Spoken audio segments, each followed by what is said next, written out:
everybody. Welcome back. Inside the Headset Wednesday night edition, sponsored by John Jones. John Jones Real Estate. Nobody sells homes like John. Going to roll down to what we call North Alabama or Northeast Alabama. Going to talk to the head coach of the Albertville Aggies, head coach Bert Browne. How you doing tonight, Coach?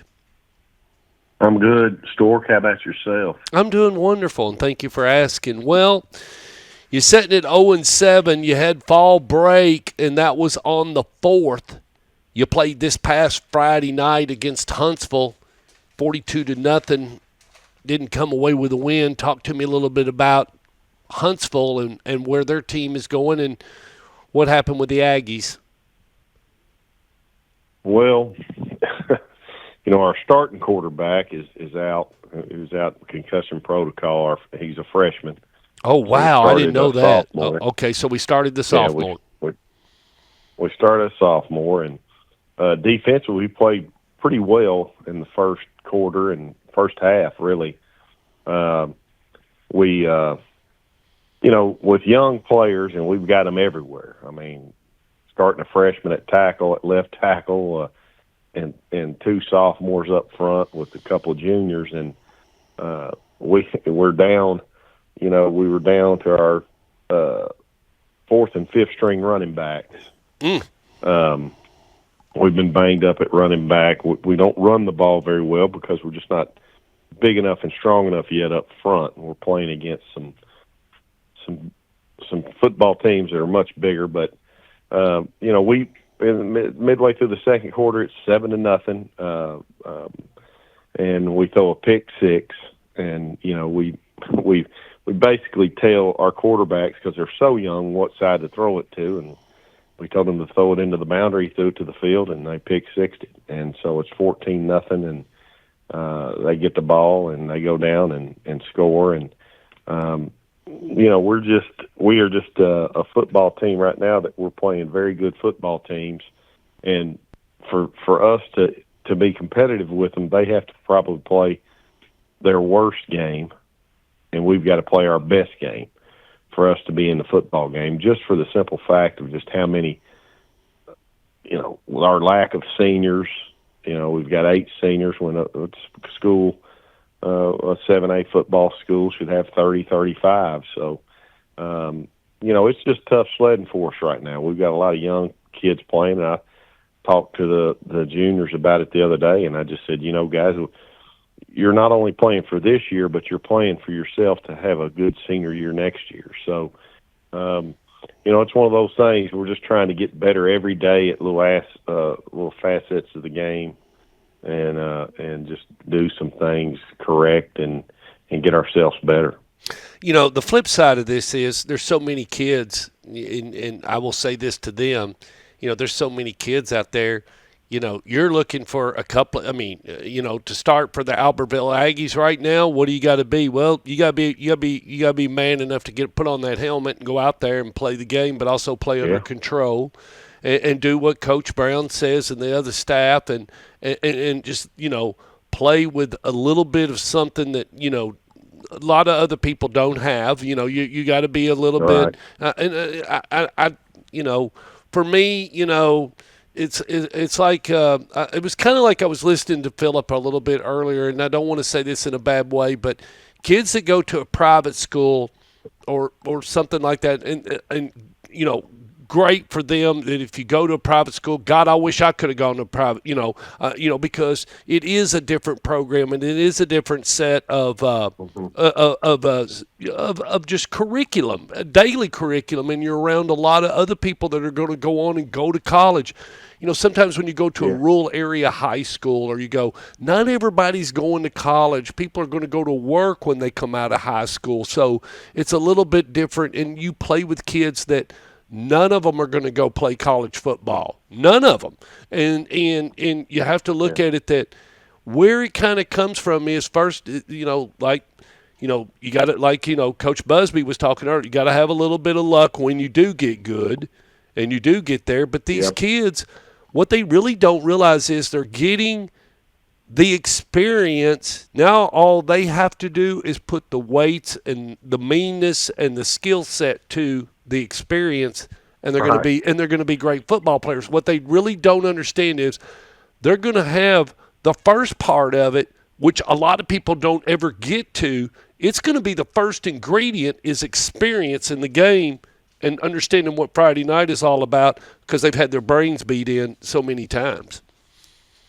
Yeah, and that's the thing I keep hammering into them. Like, we're learning, our kids right now, and I tell them this all the time, you all are learning more than those schools that are going to go win state championships.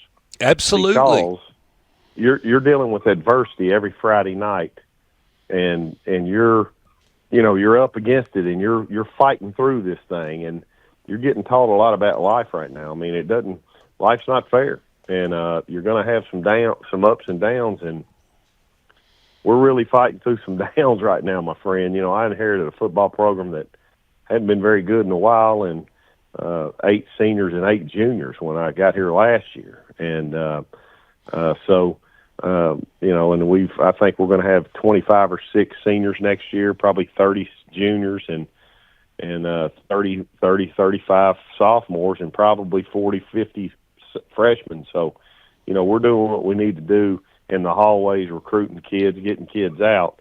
But it's tough going right now. But our kids are, they play extremely hard. That's something I'm proud of. I think, I've never had football teams that have given up. That's something I'm very proud of. I'm proud of the fact that over the years, as I've been a head coach at different places, I've always been fortunate that my kids they play from the kickoff to the end of the football game. So, and they play hard. So that's one thing that our kids are doing. And like I told them the other day, I mean, Thompson is down here and going to maybe win the state championship this year in 7A, as they usually do. And those guys aren't learning what you all are about life, because they're winning. They got 5 or 6 SEC players on their team, and they're not dealing with a lot of adversity. And they probably only got 28, 31 guys on that 122 roster that are actually playing. The other 70 ain't seeing nothing. They just on the sidelines clapping. Well, and I'm not being mean. Yeah, I mean, that's right. I'm not being mean. Right. I'm not being mean. They have a bunch of they have a bunch of players. That's a fact. So. Well, and the best thing I could scenario, and I learned this the other day because I was talking to one of my landlords who is a cattle broker, and he was talking about cows. People are selling cows right now. Well, why? Because there's no water. And yeah, there's been rain, but it's the way water comes. You need it to come. You need it to come in in an every 7-day period. But he was telling me the other day. He said, in order for a cattle farmer to make it, you got to wait 36 months.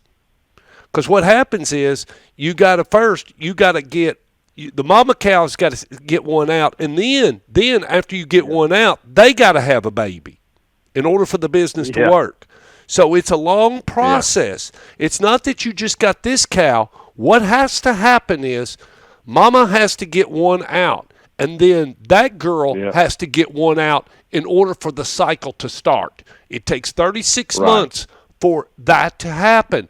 And until you do that, you're not in the cattle broking business. So you got to wait 36 months for the whole formula to work.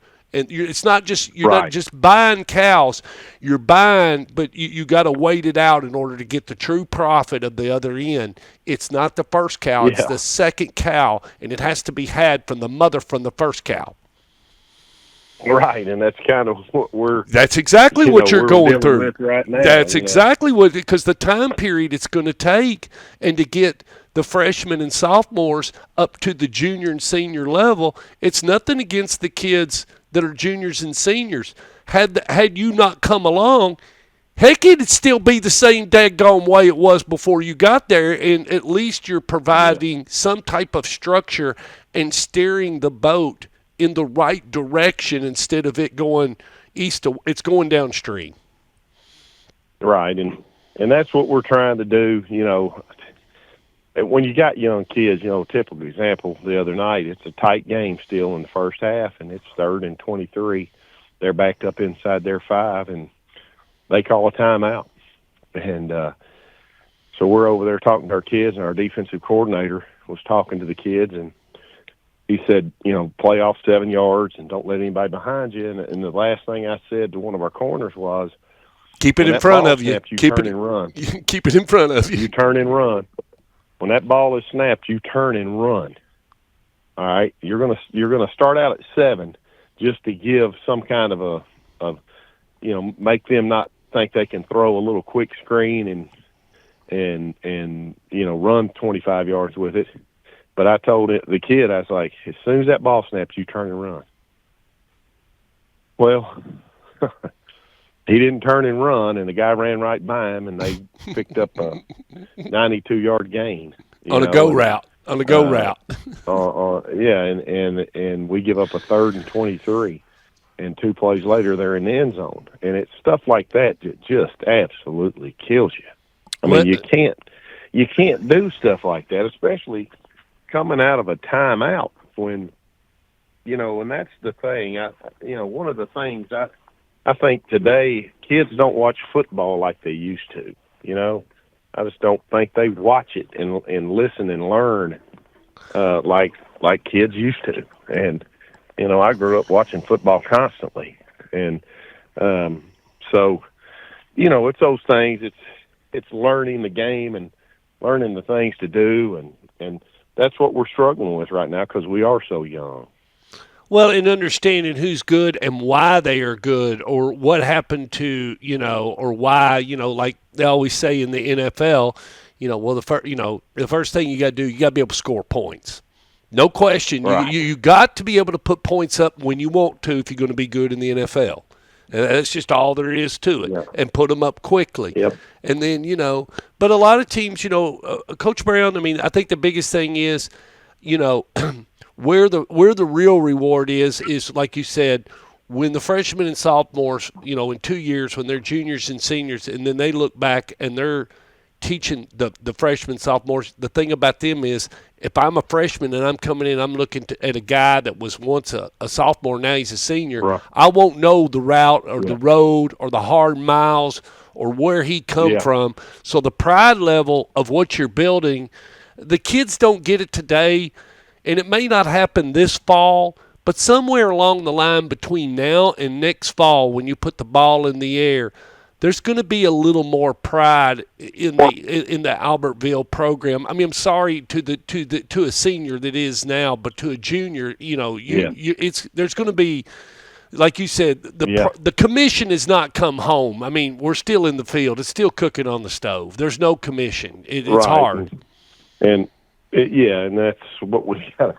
That's what I try to tell myself I'm driving home every Friday night after a loss, and I've never been in this situation where, I usually either in my first year or my second year, anywhere I've ever been, I've always had a lot of success turning programs around, and this one's a little tougher, man. Well, you just don't have the ingredients. It wasn't in the cupboard, Coach. There wasn't. You can't take chicken shit, make chicken salad. It's just as simple as that. You can't do it. So you're having to recreate the ingredients, and then the ingredients has to be taught how to execute and get together and create something, and that's called a football program. Yeah, and I really am proud of our kids because of their fight, and because they really do. We're facing a tough football team Friday night that's got probably the more athletes than any team we've played this year. And they got size, they got skill. I think their quarterback's leading the 7A football in Alabama in passing yards a game, I think. And so it's going to be a tough gig for us. And we just got to go out there and fight like we've been doing. Well, you catch Bob Jones at home, and I know Bob Jones. Shad drug us down to Bob Jones and down for a scrimmage one time back when I was filming for him, and then I think Coach McDaniel ended up playing Bob Jones when he was at Christian Brothers. I think he had a game against him here as of recent. Yeah. But definitely know Bob Jones. Yeah. Big bunch of cheerleaders. They're going to bring about 55 cheerleaders. I do remember that. They got a big cheer program. I can remember that, and they got a big fan following. I've been to their school and I've been to their stadium, and that's there in North Alabama, Coach, in the Huntsville area. It's an impressive place over there. So we got our hands full, and we're just going to go out and do what we do every week: compete hard and have fun. That's what I tell them right before we go out. And the number one thing you're doing here is we're going out and playing football, man. Not a lot of people get to do it. Win or lose, go have fun. Oh, absolutely. I mean, that's the number one rule I tell Sonny. I got 3 rules. I tell him, play hard, throw strikes, and have fun. And that's the most important thing. If you're not having fun, then you need to find something else to do, because it's got to be it's got to be fun, or you're not going to be very good at it. Let's just put it that way. Now, I don't know many people that are good at something and they don't like what they're doing. The math don't work to me somewhere along the way, You're that. Right. Yeah. So last but not least, before I cut you loose, so you've been to some Auburn games. Is that your honey hole? Are you going to be going to an Alabama game, or what's the story? Well, we've gone to Auburn. We've gone to Alabama. One of my best friends, Johnny Orr, who played baseball and football at Tennessee Tech and was my roommate. Good friends with John Jones. We're all really good friends. Johnny's granddad was Suge Jordan's best friend. They were roommates. Oh, yeah. Wow. And so he's a massive Auburn fan. He's got a tent down there. We tailgate. But me and my wife went to Texas A&M a couple of weeks ago when we were open, and Tommy Moffitt, who played at Tennessee Tech, is their strength coach, and he's probably the best strength coach in the country. And I called him up and said, "Hey, man, can you get me a couple of tickets?" We sat with his wife and it was a wonderful a time for us, and Tommy's a good friend of mine, and showed us around down there. So it was something to go see an old Tennessee Tech guy that's a friend, and see an incredible place. Now that is a incredible place. Johnny was telling me there's one billionaire in Alabama, and that's the Yellowwood guy who's a big Auburn fan, and he said, "I'll put something in perspective for you. At a Texas A&M football game, there's 18 to 20 billionaires every Saturday." That is the truth. So they got some money down there. They want for nothing. Let me tell you one thing, and I don't know much, but I can say it now. Coach Dye and Jimmy Raines, and that's who you're talking about. That's the Auburn juice. Let me tell you something, and anybody, you are correct. If you Google who is the richest man in Alabama, it is Yellowwood. It is Jimmy Raines. But I got some buddies that run his quail hunts and do his things, and he's worth a lot of money. He swings a big axe in the state of Alabama. He is unbelievable. That's right. But and I think. If I'm not mistaken, now I do think that shortly after Coach Dye died in June 1st, 2020, now I know the university now owns the grounds where he was, but I think the first 2 years Jimmy Raines actually leased his old cabin and kind of stayed at it a couple of times when he just came to town and went to an Auburn football game. I don't know, but I do know who you are talking about, and I've been educated many times by my Alabama friends on who Jimmy Raines is and the power of Auburn football and where the money. And the second thing you learn is the guy that invented Stryker medical equipment. He's a big Auburn alum, and so they get. I mean, Coach Dye said, I think it was like. The guy gave, I don't know, $50 million at one point or something, some outrageous number to the Auburn School of Medicine, and so they've got some donors for sure. And and not to say anything to Alabama, they got their donors, but I was just a little more educated as you have been, or I guess I got to look under the hood, or somebody told me or educated me about the other side, the orange and the blue and the tradition and everything. And well, my wife she's a big Tennessee fan. Of course, she's from Monterey, and she went to Tennessee Tech. And I talked to John the other night, John Jones, and of course, he's one of my best friends in the world. And I said, be on the lookout for a couple of UT tickets to the Alabama game. My wife would like to go, but I don't I think that thing's probably a hard ticket to get. Well, John may not know that. I mean, that would probably be the hardest ticket. And I don't know, I don't know if I'd want to. I'd like to, I guess, in some ways, and in some ways, when they're that big, I want to stay at home watching on TV because I want to see everything. Right. I mean, it's a push pull. Yeah. I mean, you love to see them. I mean, it's kind of like, I don't know. I mean, I haven't been to Coach. I haven't been to a Kentucky basketball game in 20 some odd years, I would say. And I've got an itch worse than anything to see Trent Noah. I mean, I think he's going to be a fabulous basketball player coming in as a freshman, and I'm just dying to see him hoop again. But I want to see him live. Yeah, well, and we got hope now in Kentucky basketball again. I'm a fan again, and I'm glad that they got who they got in there, and I think he'll do a real good job. And I don't think we'll be getting beat by Erskine University in the first round anymore. No. And for everybody that knows it, Coach Browne, of course, comes and had a stint there because his father was in Richmond, taught at the Eastern Kentucky University, taught me, and then Coach Browne coached at Madison Central High School right there in Richmond, Kentucky. Yeah. And how long ago was that, Coach? My last year was the season of 13. Okay, 2013. My dad passed away that November. Yeah. Oh wow, I did not know that. And how many years were you at Madison Central? I was there 4. Okay. We took over a program that hadn't won a game the year before I got there. I won one game my first year, and I went undefeated in the region the next year and was region champions, or district champions is what they call them there. Wow. Just another story. Coach Browne, good luck Friday night against Bob Jones, Thank you, we'll buddy. talk to you again real soon on Inside the Headset.